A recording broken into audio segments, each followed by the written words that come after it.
आधी रात हो चुकी थी और आसपास घना अंधेरा छाया था। एक टूटे हुए खंडहर के बीच हवन कुंड की आग सुलग रही थी और उसके सामने बैठा था अघोरम, जो था गांव का सबसे सिद्ध पुजारी। उसके सामने एक मूर्ति रखी थी जिसका शरीर इंसान का था, सिर किसी भैंस जैसा था और पेट में आग की भट्टी थी। ओम छर छर मोलकाय नमः। ओम छर छर मोलकाय नमः। ओम छर छर मोलकाय नमः। जैसे ही अघोरम ने मंत्र पूरा करके हवन कुंड में राख डाली और एक छोटे से शिशु को सामने रखी मूर्ति के पेट की ओर उछाल दिया। जैसे ही बालक उस भट्टी में पहुंचा, एकाएक वहां से आग की लपटें धधकने लगी और मूर्ति की आंखों से तेज लाल प्रकाश निकलता नजर आने लगा। और ये नजारा देख अघोरम जोर जोर से हंसने लगा।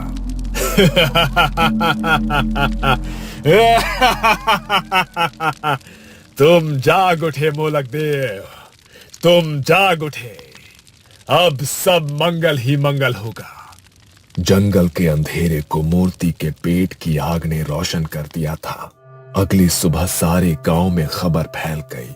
सुना भैया, कल रात अघोरम ने मोलक देव को जगा दिया है। बलि स्वीकार हो गई है। लगता है अब ये फसलों की आग सूखा खत्म हो जाएगा। अरे ये किसी और के बस का काम था भी नहीं, ये सिर्फ अघोरम ही कर सकते हैं। तभी तो वो गांव के सबसे सिद्ध पुजारी माने जाते हैं। मोलक की सेवा में तनिक भी गलती हो जाए तो जान पर बनाती है, लेकिन अघोरम बाबा के रहते हमारे गांव का कभी अमंगल हो ही नहीं सकता। हाँ, लेकिन अब वही होगा जिसके लिए सारे गांव का दिल थर थर कांपता है। हर अमावस को बलि देनी होगी। अघोरम मोलक का सेवक था। कहते थे ये सिद्धि उन्हें विरासत में मिली थी। अगर मोलक देवता खुश हो जाए तो गांव में हरियाली होती थी, फसलें दोगुना लहलहाती थी, लोग बीमारियों से दूर रहते थे और घर में खुशियां लौट आती थी। और अगर देवता नाराज हो जाए तो सूखा, तरह तरह की बीमारियां और भूखमरी से गांव वाले बेहाल हो जाते थे। इसलिए अघोरम हर साल अपनी जान पर खेलकर वो हवन करता था, क्योंकि मोलक के भोग में हुई एक गलती, मतलब साधक की बलि। नहीं, मैं भूखी मरने को तैयार हूँ, बीमारी भी झेल लूंगी, लेकिन अपने बच्चे की बलि नहीं दूंगी। फसल में आग लगी तो लगी, मेरा बच्चा इसकी भरपाई क्यों करेगा? बात को समझो सरला, ये तुम्हारे बच्चे की बलि नहीं है, ये तो पूरे कबीले की रक्षा के लिए मोलक का प्रसाद बनेगा। गांव की रक्षा के लिए उसे सालों सालों तक याद रखा जाएगा। हर दिन पहला निवाला तेरे बेटे के नाम का निकालेंगे गांव वाले। मैंने कह दिया ना, मैं अपने बच्चे की बलि नहीं देने दूंगी, चाहे तो मेरी जान ले लो। नहीं, बलि तो बस एक बालक की ही होगी। देवता को चाहिए निर्मल मन, निष्पाप आत्मा, और इस धरती पर बच्चों से ज्यादा पवित्र कौन है? समय मत गंवाओ। जो समय पर मोलक को भोग ना मिला तो उसका कहर टूटेगा पूरे गांव पर। अच्छा, तो तुम ऐसा करो, अपने बेटे को भोग चढ़ा दो उस देवता को। गांव के लिए इतना तो कर ही सकते हो। सरला की बात सुनकर अघोरम को बहुत गुस्सा आता है, लेकिन वो कुछ कहता इसके पहले ही सरपंच चिल्ला पड़ता है। अगर अघोरम के वंशज को कुछ हो गया तो आने वाले समय में हमें मोलक देवता के क्रोध से कौन बचाएगा? मूर्ख औरत, तू पहली नहीं है जिसने अपने बच्चे की बलि दी है। इस बरस मोलक देवता ने तेरे लड़के को चुना है, इसलिए अपने आप को भाग्यशाली समझ और हट हमारे रास्ते से। सरला एक विधवा असहाय औरत थी। वो रोती बिलखती रह गई और गांव वाले उसके बच्चे को उससे छीन कर ले गए। उसे खंडहर की ही एक काल कोठरी में रखा गया। बच्चा एक कोने में डरा सहमा बैठा था जब अचानक से दरवाजा खुला और बाहर की रोशनी अंदर आई। कौन? सामने से एक भारी डरावनी हंसी आई। मोलक देवता। अघोरम ने बच्चे को खाने को कुछ दिया और बच्चा वहीं पर बेहोश हो गया। थोड़ी देर बाद अघोरम उसे गोद में लेकर मोलक की मूर्ति के आगे बनाई गई एक चिता पर लिटा देता है और मूर्ति की तरफ देखकर बोलता है, अग्नि साक्षी बन, पवित्र आत्मा अर्पित है।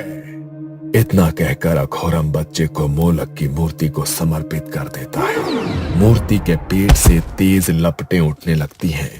एक अजीब सा सन्नाटा पसर जाता है।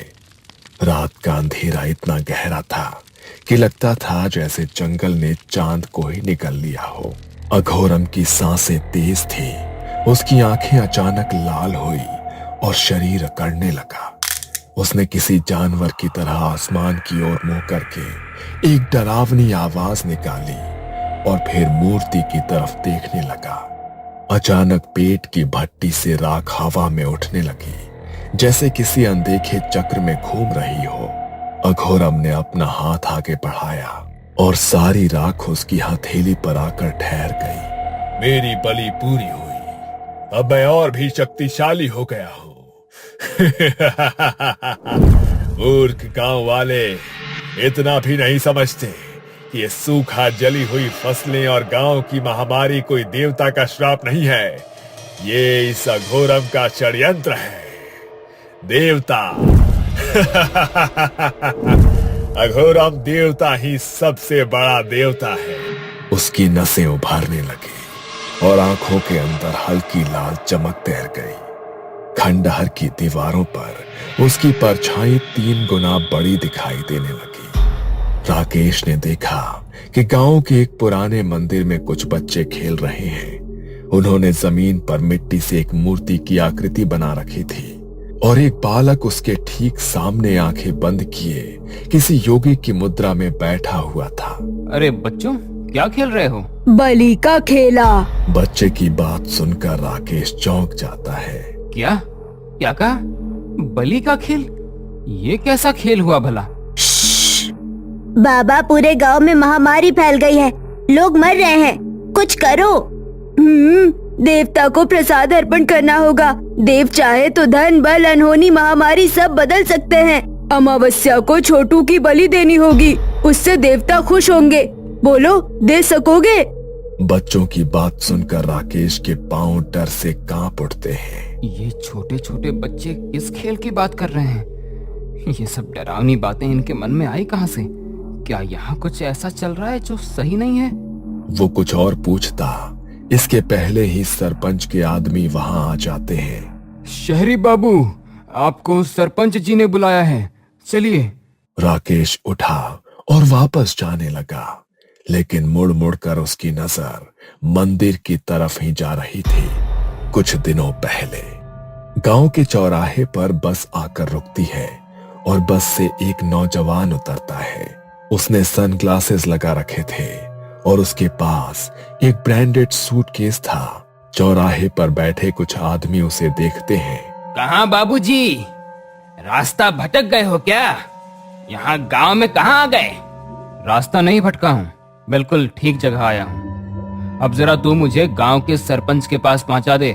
तेरी साइकिल बहुत शानदार लग रही है, चल आज इसी की सवारी करते हैं। शहर से सूट बूट पहने जो अधिकारी गांव आया था, उसका नाम था राकेश। वो एक सरकारी अधिकारी था। सरकारी आदमी लगते हो बाबू, कौनो काम से आए हो या यूं ही गांव देखने चले आए? सरपंच जी से काहे मिलना चाहते हो? हाँ, जिला शिक्षा विभाग से आया हूँ। सुना है कि इस गांव में स्कूल में बच्चों की संख्या अचानक से कम हो रही थी। जब जवाब मांगा तो स्कूल में बच्चों ने आना छोड़ दिया और सरकार को स्कूल बंद करना पड़ा। अभी बेसिक शिक्षा विभाग ने अपनी रिपोर्ट बनाने के लिए मुझे भेजा है, कुछ समझे? राकेश की बात सुनकर भोलू ने अचानक से साइकिल रोक दी और चौंक कर पीछे देखने लगा। अरे क्या हुआ भाई, कोई भूत देख लिया क्या? जरा जल्दी करो, मुझे बहुत काम है। क्या तुम यहाँ जांच पड़ताल करने आए हो? हाँ, तो इसमें घबराने की क्या बात है? सरकारी योजना ऐसे ही बंद थोड़ी होती हैं।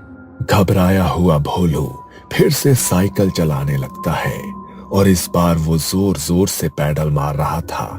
राकेश ने कई गांव देखे थे, लेकिन ऐसा गांव पहली बार देख रहा था जहां रास्ते भर कोई बच्चा नहीं दिखाई दिया। हर गली में बस सन्नाटा छाया था। लो बाबू, आ गया सरपंच जी का घर, अब हम चलते हैं। धन्यवाद, फिर मिलेंगे। इतना कहकर राकेश अंदर चला गया, लेकिन भोलू राकेश को खड़ा होकर तब तक देखता रहा जब तक वो उसकी आंखों से ओझल नहीं हो गया। सरपंच को पता था कि कोई शहरी बाबू आने वाला है, लेकिन वो पहले से ही सतर्क था। आइए आइए बाबू साहब, बैठिए। बताइए, हम आपकी क्या सहायता कर सकते हैं? आपने बेकार ही यहाँ पहाड़ी तक आने की जहमत उठाई। सरपंच की बात सुनकर राकेश अपने बैग से निकाल कर एक फाइल खोलता है। सरपंच जी, ये मेरा काम है। स्कूल के रिकॉर्ड्स में शुरुआत में 75 बच्चे दर्ज थे, लेकिन धीरे धीरे गिनती घटने लगी और बाद में सिर्फ 19 ही बचे। जब जवाब मांगा गया तो बच्चों ने स्कूल जाना बंद कर दिया। ये कुछ अजीब बात नहीं है? राकेश की बात सुनकर सरपंच का गला डर से सूख जाता है। अब क्या करें बाबूजी, लोग अपने बच्चों को पढ़ाना ही नहीं चाहते। हमने तो बहुत कोशिश कर ली है, तभी तो आपको कह रहे थे कि बेकार यहाँ तक आने की जहमत उठाई आपने। ठीक है, तो एक बार मैं भी कोशिश कर लेता हूँ। राकेश की बात सुनकर सरपंच के चेहरे का रंग ही बदल जाता है। सरपंच समझाने की कोशिश करता है, लेकिन राकेश की जिद के आगे हार जाता है। शाम का समय था। राकेश गांव देखने का मन बनाकर निकलता है। गांव के सुनसान पड़े मंदिर से अचानक उसे कुछ बच्चों की आवाज सुनाई देती है और फिर उसे बच्चे बलि का खेल खेलते नजर आते हैं। क्या सोचने लगे साहब? चलिए जल्दी, सरपंच जी इंतजार कर रहे हैं। हाँ, आपको बताया नहीं किसी ने यहाँ दिन ढले बाहर निकलना मना है? ये शहर नहीं है बाबू, पहाड़ी गांव है। जंगली जानवर का शिकार बन जाओगे। राकेश बिना कुछ कहे उस आदमी के साथ चल रहा था। ढलती शाम में वो जगह और भी डरावनी लग रही थी, जैसे अंधेरा वहीं से जन्म लेता हो। तभी सरपंच का आदमी उसके सामने आकर खड़ा हो गया। काहे बाबू, बार बार उधर क्या देख रहे हैं? अरे बच्चे खेल रहे हैं, इसमें इतना घबराने की क्या बात? राकेश को उस आदमी की बात किसी चेतावनी से कम नहीं लगी। वो चुपचाप चलता रहा। सरपंच के घर पर पहुंचकर उसका सामना एक बाबा से होता है, जो किसी सन्यासी जैसा दिखाई पड़ रहा था। आइए साहब, ये हमारे गांव के सबसे सिद्ध पुजारी हैं। सोचा आपसे मिलवा देते हैं। अच्छा, सिद्ध? तो फिर कौन सी सिद्धि पा रखी है आपने? भाई, हमने पोस्ट ग्रेजुएट किया है, यूपीएससी पास किया है, और आपने? आपकी सिद्धियों में कौन सी डिग्री होती है? अगर हमारी सिद्धि इतनी आसानी से सबको समझ आने लगे तो हम और आम लोग एक ही नहीं हो जाएंगे। हमारी सिद्धि को समझने के लिए अभी आपकी समझ बहुत छोटी है। चल बांध लीजिए। अच्छा, लगता है कि आप अपने आप को बहुत खास समझते हैं। बोलते हुए अचानक राकेश के शब्द लड़खड़ाने लगे और उसका सर चकराने लगा। अच्छा, अब हम चलते हैं सरपंच जी, हमारा काम हो गया। मेहमान को आराम करवाइए, इनकी तबीयत ठीक नहीं लगती। अघोरम का ऐसा उठकर जाना और उसके शब्द राकेश को अजीब लगते हैं, लेकिन वो कुछ अच्छा महसूस नहीं कर रहा था, इसलिए चुप रहता है। उस रात राकेश को नींद नहीं आई। बार बार उसके दिमाग में बच्चों के शब्द गूंज रहे थे। बलि का खेल। थोड़ी देर बाद उसे मुश्किल से नींद आई। सपने में वो उसी मूर्ति के सामने खड़ा था जो उसने बच्चों को मिट्टी से बनाते देखा था। मूर्ति का चेहरा किसी बैल का था और शरीर इंसान का। उसके पेट में आग की भट्टी चल रही थी, जिससे निकल रही लपटें उसके चेहरे तक आ रही थी। अचानक उसकी नींद खुल गई। ये क्या था? ये कैसा डरावना सपना था? और वो कैसी अजीब सी मूर्ति थी? अभी तक धड़कनें तेज हैं। ये सब क्या हो रहा है मेरे साथ? राकेश उठकर बैठ गया। तभी छत से उसने देखा कि जंगल में खंडहर के बीचों बीच आग जल रही है। राकेश के दिमाग में अपना सपना घूम गया और बिना कुछ सोचे समझे वो नीचे उतरकर खंडहर की तरफ भागने लगा। राकेश खंडहर में पहुंचा तो सामने का नजारा देखकर हैरान रह गया। ये वही मूर्ति थी जो उसके सपने में आई थी, लेकिन राकेश ने तो पहले इसे कभी देखा ही नहीं था। तो फिर कैसे? ये सवाल उसके दिमाग में घूम रहा था। तभी उसकी नजर अघोरम पर पड़ी। अघोरम हवन कुंड के सामने बैठा था। उसकी आंखें बंद थी, लेकिन उसके होठ लगातार मंत्र बुदबुदा रहे थे। हवा बिल्कुल स्थिर थी, जैसे समय खुद ठहर गया हो। राकेश ने महसूस किया कि हवन की आग सामान्य नहीं थी, उसकी लपटें कुछ अलग सी थी। ये सब देखकर राकेश धीरे धीरे दबे पांव एक टूटी दीवार के पीछे छिप गया।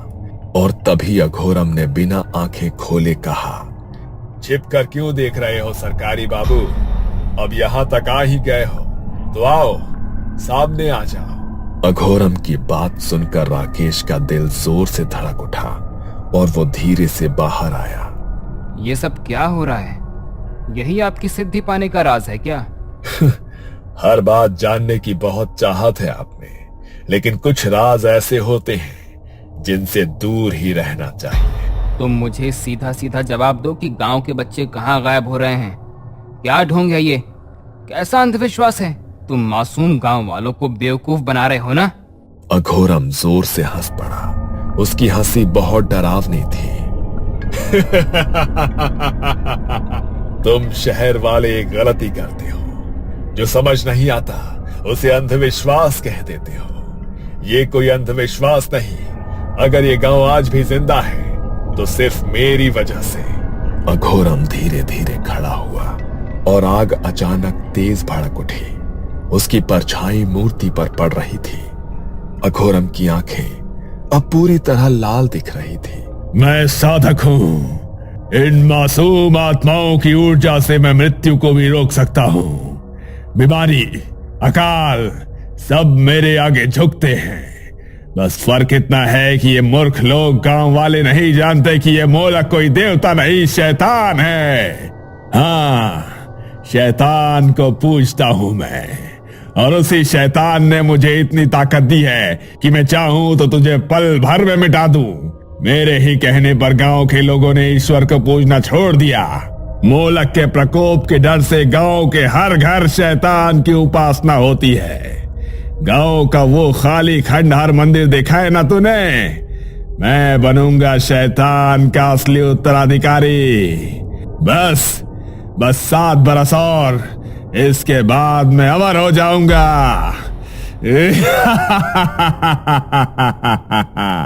अघोरम की बातें सुनकर राकेश का चेहरा पीला पड़ गया।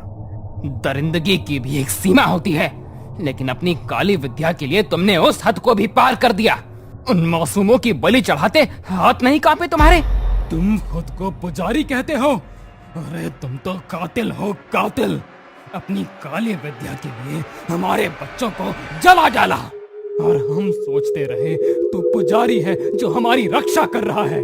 अघोरम पहली बार पीछे हटा।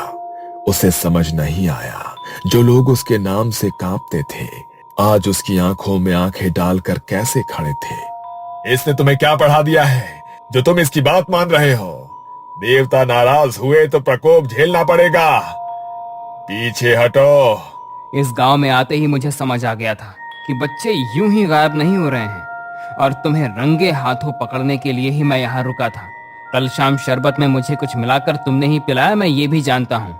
मैं यहाँ गांव के आदमी लेकर आया तो राकेश बाबू को रोकने था, लेकिन यहाँ आकर जो सुना उससे तेरा सारा सच पता लग गया।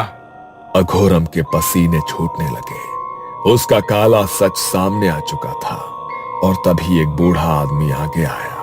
उसके हाथ कांप रहे थे। 20 साल पहले ये मेरे पोते को भी देवता की इच्छा कहकर ले गया था और उसकी बलि चढ़ा दी थी।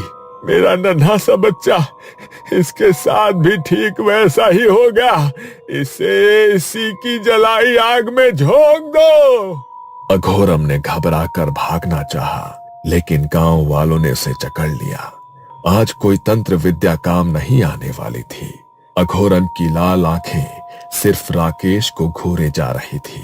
सबने मिलकर उसे मोलक के पेट में जल रही आग में फेंक दिया। सुनसान खंडहर अघोरम की चीखों से गूंज उठा, और फिर एकदम से सन्नाटा छा गया।